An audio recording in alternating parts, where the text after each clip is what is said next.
say, with the host 6 down, you'd hope you wouldn't have to. Oh, that's the one that beats the outside edge. Summer is going to have to play a game that might not come as naturally to him as well. That might create opportunities. I think that's an open part. Say about.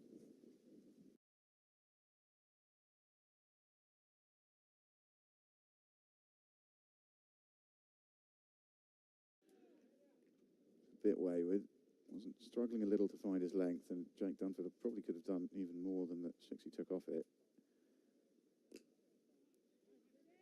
Is it just that he thinks, well, look, I've got my offie in rhythm now.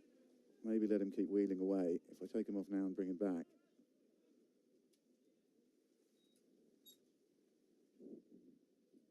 They struggle to find that length again. It's a much better over from Sete Bao.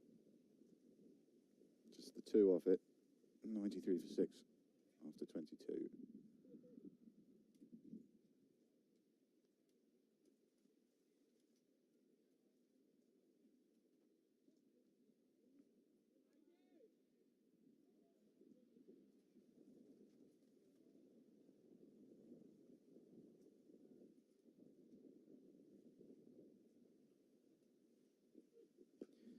Overpitched and a drive, well, in fitting style that will bring Ace of Tribe to 50. Whether it gets to the rope or not, surely they're going to get back for the third. They will.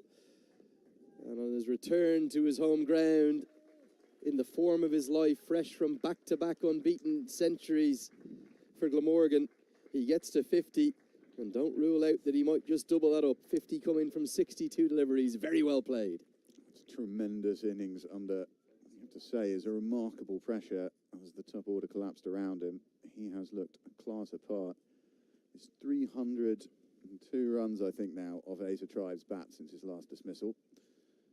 A half-century under enormous pressure for his country.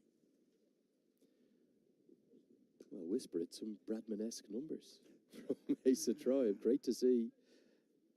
Yeah, they must have a list A average, must be pushing up towards 60 at this point.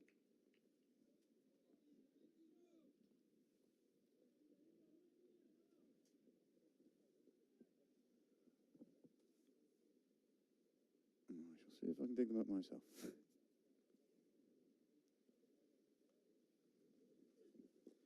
Oh, nice line. Summer Air just a bit tentative in that stroke into the leg side. We'll pick up the single.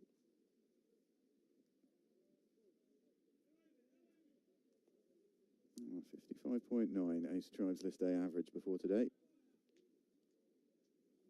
An even higher average of 59 in ODIs. It's just the 5 matches out in Namibia at the previous qualifier playoff, of course, for Jersey.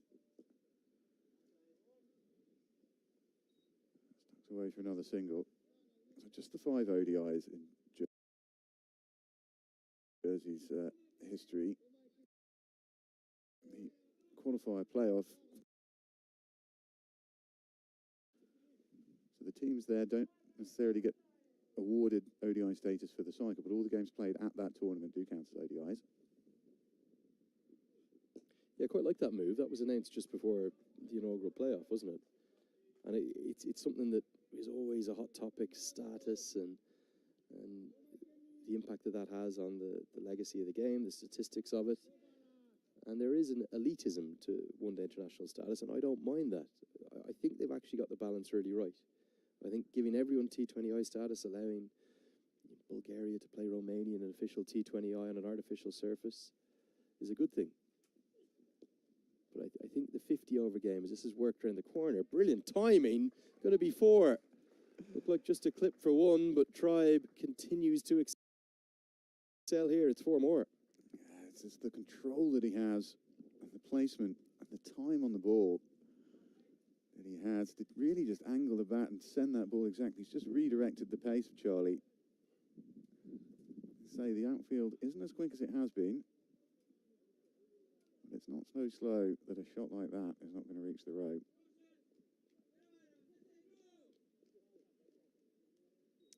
But no, I agree with you, Lenny.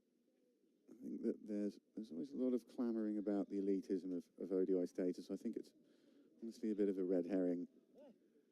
The value of the ODI status really is in the competition that it allows you to access.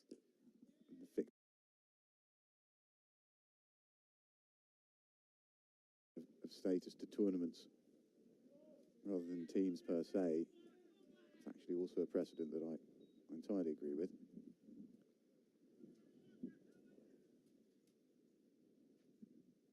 It's not to say I don't think people are a bit precious about stats in cricket, I'm told. Oh, a rare misfield. 4 more. Really shouldn't have been more than a couple, I don't think so. Boy O'Ray out there, dive over the ball. Just misjudge it.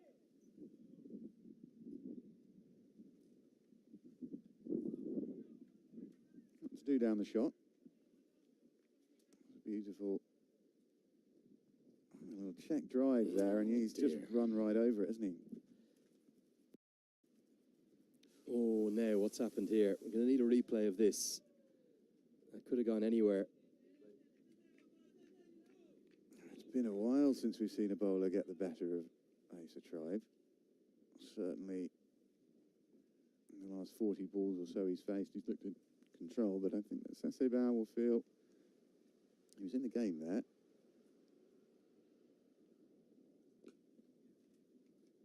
Really bowling with much more control here than he was in his first over. Took a good shot to bring the boundary. It probably shouldn't have been a boundary, really, if the fielders had been backing him up. Ooh, it's an extravagant turn, isn't it? It's just an inside edge that saved him there.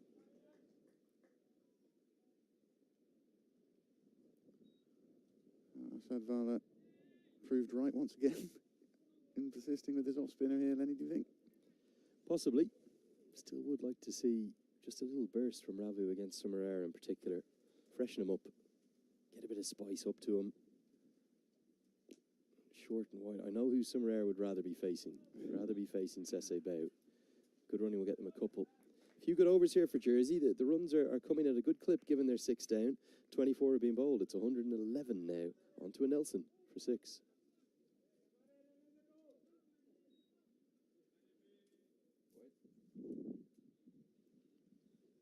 See it here on the Manhattan chart. Just despite all those wickets falling, you can see the 6 was actually 5 different overs that have had wickets in them because of the double wicket burst from Ale now. But plenty of good building blocks in there. If this was 111 for 2, Jersey would be delighted with their position. Yeah, I think certainly in the conditions, but it really has been a man we were talking about, that we've been talking about all tournament, even in his absence, that's kept Jersey in this game, kept the runs flowing.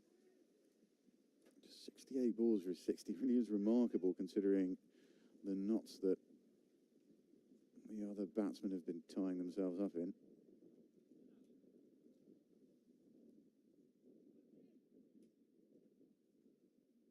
It'll be CupWorcestershire to take over. Yeah, good move this one, I think. Tribe struggled against him early, didn't he? It was more about the movement, but I also think the lack of pace, probably facing some slightly quicker bowlers within the 50-over competition there in the county championship, in the Red Bull, the 2 competitions he's been playing in extensively. What was playing the T20 Blast too for Glamorgan? I think it was, yeah. So all 3 competitions in. It's fair to say he likes the ball coming onto the bat. Very good playing surfaces you tend to get in English county cricket too. So I think it'll be that paucity of pace, that lack of pace from Murray that might cause a few issues for him. Going to take on the second. Direct hit would have made it very interesting, but without that, he'll get safely home. Yeah, it's a tight one there, isn't it? But he's backed himself.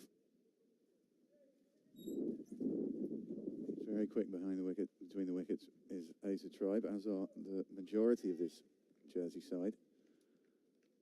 I'd say in a very fit side. Broadly, Asa Tribe does stand out as well. Helps, of course, if you are able to train consistently in a professional setup. A direct hit would have been pretty tight indeed, Lenny. Might have been out. And also just the effect of the direct hit. Lovely flowing drive. Asa Tribe. Oh, yes. At it again here. We're witnessing a bit of a masterclass from a very special, a prodigiously talented young man here. He came in with a massive reputation and a form line that you couldn't even dream of. And he's living up to that in a big way. Yeah, masterclass is right, Lenny. Outstanding. Absolutely outstanding.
beginning to look like runs on the board. Wickets column, though, still. PNG already into the bowlers. Ace Tribe, the only representative of the much vaunted Jersey top order, still remaining. Round the wicket now, and another elegant drive, which will get the single because of the fumble from Sese Bow.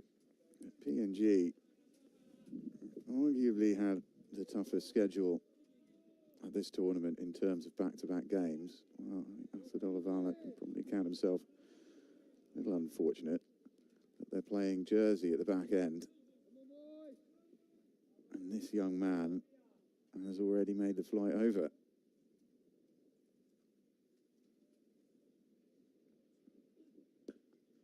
There's probably the two sides, Papua New Guinea. Who else are they yet to play? No, not Denmark. They played Denmark. They will still have Qatar coming up, haven't they? Well, Papua New Guinea and Qatar are probably cursing their luck at the time in which the schedule played out. Let's get a look at the points table, give you the state of play. Give me that score update again, please. Bertus de Jong, our intrepid reporter, the Crick Buzz reporter.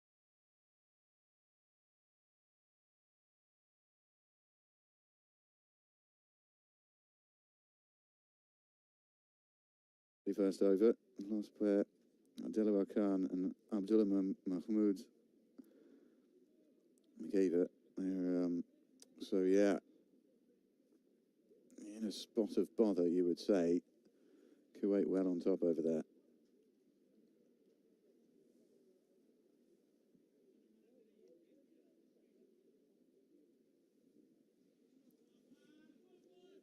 Need a breakthrough, don't they? Papua New Guinea, despite having found 6 already, you just sense that this partnership is putting the home side into a very strong position. I think Don Blumpeed, Chucky Pichard can both hold a bat. If you get some scratchy 20s from the lower order, and Ace of Tribe stays there, I could get to a decent score from here. Well, you can't really limit their ambitions, can you, whilst Tribe is there? You know, you talk about that benchmark that we have of doubling your score from the 30-over marker. Yes, when a side's 6 down, you wouldn't expect that necessarily to be true, but if they do, they'll end up with 280, 290. Yeah, the flip side of that is the feeling that if by hook or by crook they do manage to get Ace of Tribe out. Oh, hooked towards Kabua Maria, who just does enough, but he won't be able to cut off the second because it's a long way down to that corner.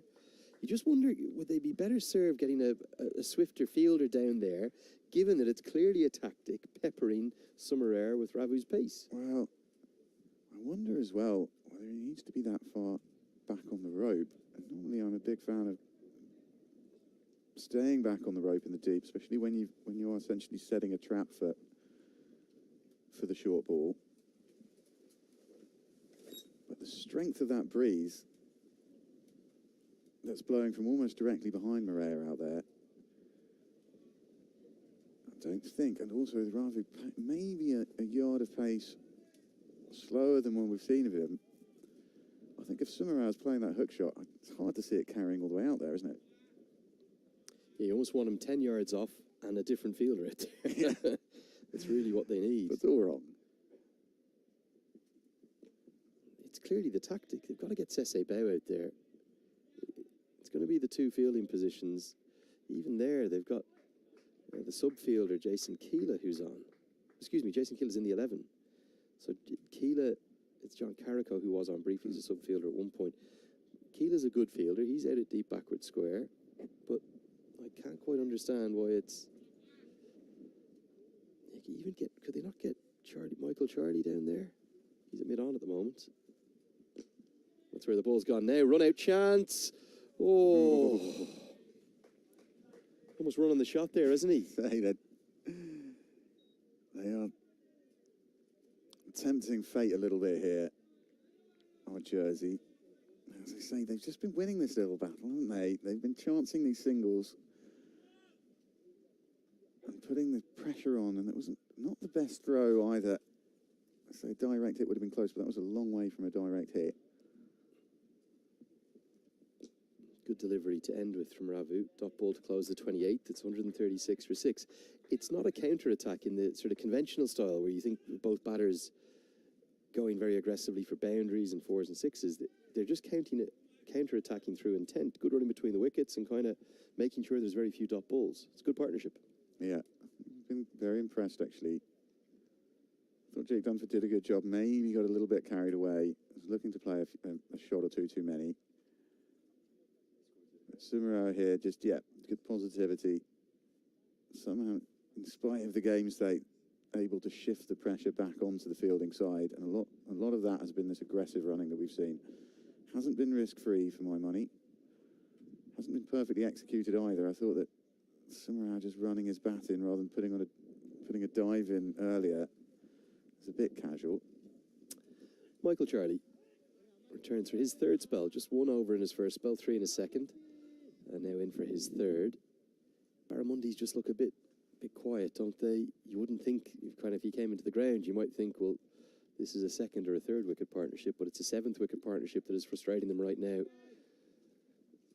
For me, Asad Vala is the one who at one of the two ends should be having the ball in his hand, but he's not. Oh, this is close. This is very close. Given not out.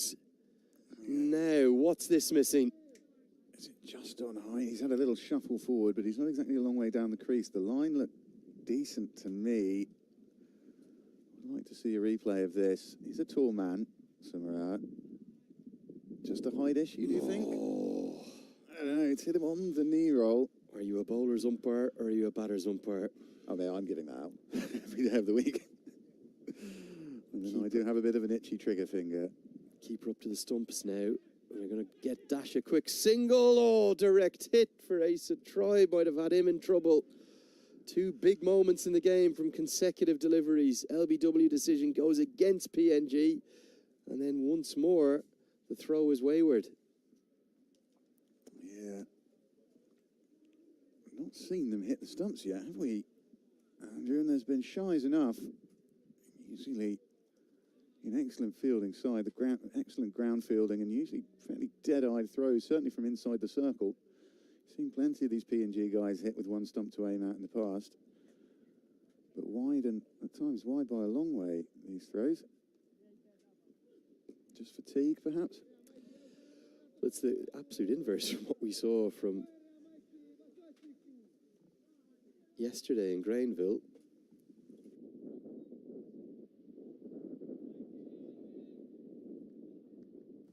Kenya couldn't stop hitting the stumps yesterday, but none of them affected runouts. 7, 8 times, maybe, was it? Yeah, I think it was. It looked like fielding drills, just nailing direct hit after direct hit. But another glorious drive, more aggressive running, and just putting the pressure back onto the fielder. Sese Bao, he's been involved plenty. Another clean pickup and direct hit might have been close there. Yeah, I think he's hit that so cleanly, actually. And it's got to the fielder very quick. Again, an aggressive single, not risk-free for my money. Oh, now a pickup shot. That's Sumara's game. He's got a great piece of this, and so much so it will fly all the way. It's the first maximum of the day. This game is changing, and it's changing and swinging in the direction of the host's jersey. Yeah, we said he only bats one way. Well, we've seen a bit of range to his game, but this is where he's most comfortable, isn't it? Getting his hands, getting his arms free, hands to the ball, and that's 6 from the moment it left the bat. It's beautifully played, isn't it? Yeah, really soaring good strike. Across and a long way back, endangering the cars again. Going to add insult to injury, though, isn't it, for Michael Charlie with that LBW decision? He'll think he should have had Summer back in the hutch. And finally, it's going to be Asadullah Vala. His entrance into the bowling attack has been, well, delayed further than I think was necessary.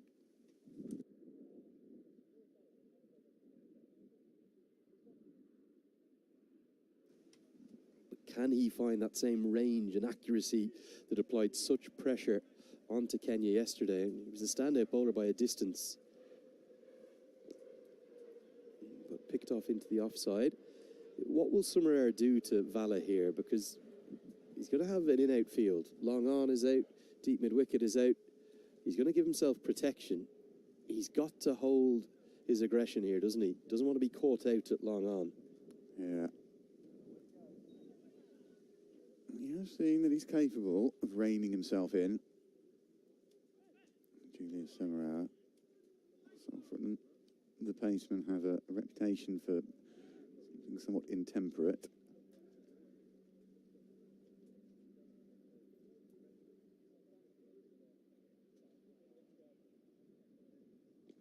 Clever bowling because it's tossed up. This could be a fascinating... It was a tempter, wasn't it? Yeah, fascinating period of play here, I suspect. I thought, just looping up, and Summerhour's eyes lit up, and then he was like, no, not just yet. Not yet.